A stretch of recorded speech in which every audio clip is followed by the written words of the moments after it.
성전의 계단은 총 15개 계단으로 의도적으로 15개의 계단을 만든 것입니다. 다윗이 성전의 기초를 세우려고 할 때 시편이 교본 같은 말씀이었습니다.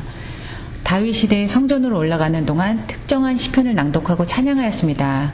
할렐루야가 시작된 할렐은 시편 113에서 118편으로 이 시편은 할렐의 시편입니다. 특이한 것은 이 할렐의 시편은 항상 절기 동안에 불러졌다는 것입니다. 화면을 보시면 이 웹사이트로 가시면 이 사이트는 정통 보수 유대인의 사이트로 아직 예수와를 메시아로 모르는 사람들의 사이트입니다. 그런데 여러분께서 이 특정한 시편을 가지고 이들이 어떻게 믿고 있는지에 대해서 참고해 보시기를 바라서 알려드리는 것입니다. 이 시편들은 기쁨과 하나님에 대한 신앙과 적들로부터의 구원에 대한 감사를 표현한다. 다윗 왕이 지어 시편에 포함되었고 유대 신앙의 기본 주제가 내포되어 있기 때문에 할렐에 포함되었다. 지금부터 드리는 말씀을 잘 들으시기 바랍니다.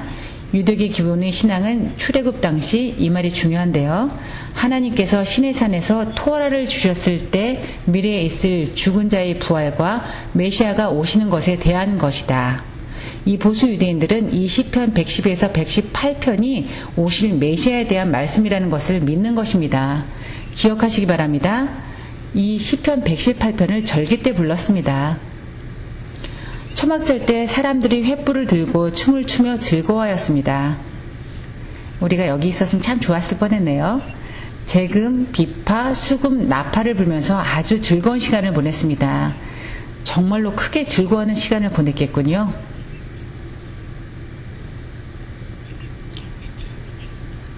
미시나에 의하면은 물의 예식과 더불어서 화면에 보시는 것처럼 2명의 제사장이 계단에 서서 은나파를 불었습니다.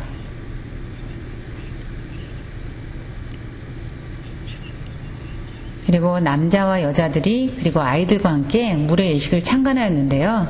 직접 참여한 사람도 있고 또 특별한 발코니가 있어서 그곳에서 남자들이 춤추는 것을 보면서 동참하였습니다. 화면에서 발코니에서 사람들이 구경하는 모습을 보고 계십니다. 아주 즐거운 시간을 보내는 것 같네요. 어떤 랍비가 말하기를 물의 예식을 진행하는 동안 거의 잠을 자지도 않는다고 합니다. 첫째 날에 희생제물을 드리고 그리고 나서 기도를 드리고 또 그것에 의해서 희생제물을 더 드린다고 합니다. 또 그리고 나서 음식을 먹고 나면 오후 제사 시간이 돌아오고 그리고 난 뒤 물의 예식이 진행되는데 밤새 진행됩니다. 그리고 또 반복해서 진행되는데요. 이 사람들은 절기 기간에 정말 파티를 어떻게 하는 줄 알고 있네요. 즐거워한다는 진짜 의미가 무엇인지 감을 잡게 되시기를 바랍니다. 성전의 24명의 제사장이 8명씩 3그룹으로 나누어서 각각 예식을 거행합니다. 24명을 셋으로 나누면 8명이죠. 세 그룹에 8명씩의 제사장으로 한 그룹을 조성해서 각자의 일을 담당하였습니다. 한 그룹은 여기에 제단이 보이십니까? 여기를 담당했습니다. 여자들의 뜰이 있고 문을 통과해서 희생 제물을 잡는 곳을 지나서 제단이 있고 성소와 지성소가 있습니다. 속죄를 말씀드리면서 나라들의 절기에 대해 말씀드렸습니다. 70마리의 송아지를 잡는다고 말씀드렸고 또한 매일 제사를 드리고 다른 사람들이 드리는 감사와 화목의 제물도 드렸습니다. 그러므로 이 기간 동안에는 수천 명의 제사장들이 절기 동안 같이 다 일을 맡아서 하였습니다. 그리고 그 다음에 그룹은 아주 흥미로운데요. 수문을 통해서 실로암 연못으로 갔습니다. 실로암 물을 생수로 여겼습니다. 초막절에 드려지는 물의 예식을 위한 물을 실제로 실로암에서부터 떠와서 이 문으로 다시 돌아옵니다. 그래서 물을 떠와 초막절 기간 동안에 제단에 물을 붓는 예식에 사용했습니다. 여기 실로암의 연못이 보입니다. 지금은 존재하지 않죠? 그리고 여기는 모슬람의 황금 사원입니다. 여기가 다윗의 성이었는데 얼마나 먼지 이해가 가십니까? 아이고야, 그 먼 데까지 다 이렇게 다 하셨네요. 실로암 열모까지 내려왔다가 물을 길어가지고 다시 올라갔습니다. 초막절에 250만 명의 사람들이 모여 있었습니다. 수백, 수천 명의 순례자들이 제사장이 이 생수의 물을 떠오는 퍼레이드를 보면서 즐거워하면서 기뻐하였습니다. 실로암 연못의 뜻은 서서히 흐르는 물이라는 뜻입니다. 특이한 것은 보조하는 사람이 포도주를 가득 채운 은 주전자를 가지고 있다는 것인데요. 사진에 보이는 아주 좋아 보이는 금그릇을 보시기 바랍니다. 물의 예식 때 사용되었던 그릇입니다. 은으로 된 잔과 금그릇은 초막절 기간에 물의 예식 때 사용되었는데요. 실로암의 연못에서 물을 금그릇에 담아와서 은잔에 부은 뒤 제단으로 가져와서 물을 부었습니다. 생수라고 여기는 실로암 물을 금그릇에 담아왔고 히브리어로 생수를 마엠 하엠이라고 부릅니다. 그 생수를 이 사진에서 보시는 금그릇에서 담아온 것입니다. 보조를 해주는 사람이 포도주가 담긴 은 주전자를 들고 있었는데요. 성경에서 은을 무엇을 상징하죠? 은은 구속을 의미하는데요. 그리고 은 주전자에 무엇이 들었다고요? 포도주입니다. 피를 상징하죠. 대제사장이 생수로 채운 금그릇을 가지고 있습니다. 금그릇에 특별한 의미가 있었습니다. 이 금그릇은 왕위를 의미합니다. 그리고 제단에 도착했을 때 이 금그릇의 생수를 은잔에 따릅니다. 그리고 다른 제사장이 포도주를 은잔에 따릅니다. 왜 생수와 포도주를 제단에 붓는지 의미를 아십니까? 예수아가 돌아가실 때 무엇을 쏟으셨죠? 물과 피죠. 물과 피를 희생 제물 위에 부었습니다. 이 예식은 다음 해의 비가 내리는 것과도 연관이 됩니다.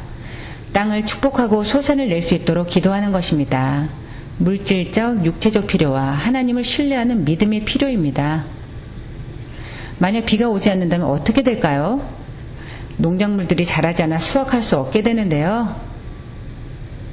그래서 반드시 비가 와야 합니다. 여름의 가물때를 지나면서 겨울에 비가 오기를 기도하는 것입니다.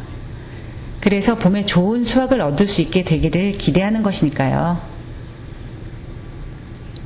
출애굽을 할 때 할례를 기억하시나요? 출애굽기 15장 1절에서 2절입니다. 이때 모세와 이스라엘 자손이 이 노래로 여호와께 노래하니 일렀을 때 내가 여호와를 찬송하리니 그는 높고 영화로우심이요 말과 그 탄자를 바다에 던지시미로다. 여호와는 나의 힘이요 노래시며 나의 구원이시로다. 히브리어로 구원이 무엇인지 아십니까? 예슈아입니다. 그럼 우리 주님의 이름이 무엇이죠? 마리아는 영어도 한국어도 모르죠. 예슈아로 불렀겠죠? 예슈아 곧 구원이란 뜻입니다. 그는 나의 하나님이시니 내가 그를 찬송할 것이요 내 아버지 하나님이시니 내가 그를 높으리로다. 시편 118편이 출애굽에 관한 것이라 찬양했는데요. 여호와는 나의 능력과 찬송이시오 또 나의 구원이 되셨도다. 다음 15절입니다. 의인들이 장막에는 기쁜 소리, 초막절에는 기뻐하라고 명령하셨죠? 어디에 있다고요? 장막 곧 초막이죠. 구원의 소리가 있으며 여호와의 오른손이 권능을 베푸시며. 예수아가 아버지의 오른손이라고 말씀하지 않으셨나요? 기뻐하는 것과 구원이 초막절에 함께 있는 것을 아시겠습니까? 연결되어 있으면서 출애굽뿐 아니라 초막절에 대한 말씀입니다. 그리고 메시아가 다시 오시는 것과 초막절이 연관이 있습니다. 초막절 7일째에 부른 노래로 이사야 12장 2절에서 3절입니다. 보라 하나님은 나의 구원이시라. 내가 신뢰하고 두려움이 없으리니 주 여호와는 나의 힘이시며 나의 노래시며 나의 구원이심이라. 다음 구절을 잘 들으시기 바랍니다. 그러므로 너희가 기쁨으로 구원의 예수아의 우물들에서 물을 기르리로다.